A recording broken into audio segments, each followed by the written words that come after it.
नए साल की शुरुआत के साथ ही उत्तर प्रदेश की राजनीति में एक बार फिर कैबिनेट विस्तार की सरगर्मियां तेज हो गई हैं। सत्ता के गलियारों में यह चर्चा आम है कि मकर संक्रांति के बाद योगी सरकार अपने मंत्रिमंडल का नया स्वरूप सामने ला सकती है।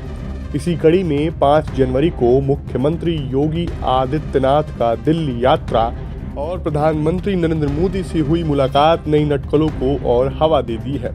भले ही इस मुलाकात को औपचारिक बताया गया हो, लेकिन राजनीतिक हलकों में माना जा रहा है कि कैबिनेट विस्तार इस चर्चा का अहम हिस्सा रहा।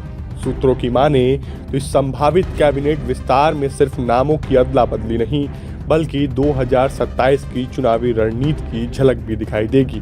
बीजेपी इस विस्तार के जरिए उन सामाजिक वर्गों को साधने की कोशिश में है जिनका समर्थन लोकसभा चुनाव में कमजोर पड़ा था।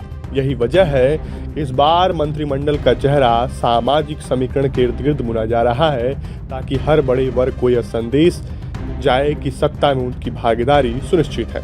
संभावित नामों की बात करें तो जाट समाज से आने वाले भूपेंद्र चौधरी का नाम सबसे आगे बताया जा रहा है।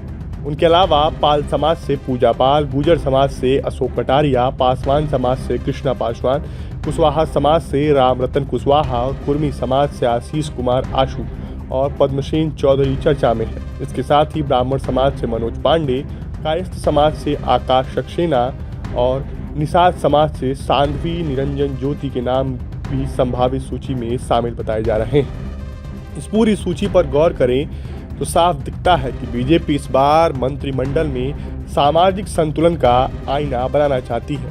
पाल, पासवान, कुशवाहा और कुर्मी जैसे ओबीसी और दलित वर्ग जिनका झुकाव हालिया चुनाव में समाजवादी पार्टी के पीडीएफ फॉर्मूले की ओर देखा गया, उन्हें वापस अपने पाले में लाने की कोशिश की जा रही है। ये कैबिनेट विस्तार से सत्ता का विस्तार नहीं, बल्कि सियासी संदेश देने का भी माध्यम बन सकता है। सूत्र तो यह भी बताते हैं कि गठबंधन दलों को लेकर बीजेपी संतुलन साधने की नीति पर काम कर रही है।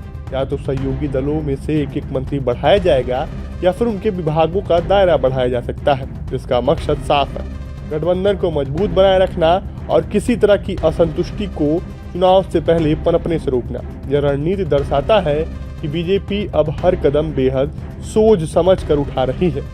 दिल्ली दौरे के दौरान सीएम योगी की मुलाकात से प्रधानमंत्री से नहीं, बल्कि बीजेपी के राष्ट्रीय अध्यक्ष जेपी नड्डा और पार्टी के कार्यकारी अध्यक्ष नितिन नवीन से भी हुई। इन मुलाकातों को औपचारिक करार दिया गया, लेकिन राजनीतिक विश्लेषक इसे संगठन और सरकार के बीच समन्वय की अहम कड़ी मान रहे हैं। खासकर पंकज चौधरी के यूपी बीजेपी अध्यक्ष बनने के बाद संगठन और सरकार के तालमेल को लेकर नए समीकरण बनते दिख रहे हैं। कुल मिलाकर योगी सरकार का संभावित कैबिनेट विस्तार सिर्फ मंत्रियों की सूची में नहीं, बल्कि आने वाले चुनावों की भूमिका भी तय करेगा।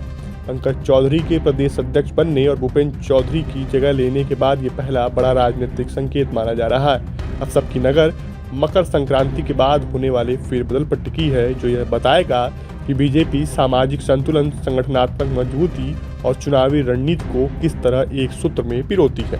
फिलहाल के लिए इतना ही। अगर आपको हमारा वीडियो पसंद आया हो तो हमें कमेंट बॉक्स में जरूर बताएं। यूपी से रिलेटेड हर छोटी बड़ी खबर के लिए देखते रहिए विजन यूपी।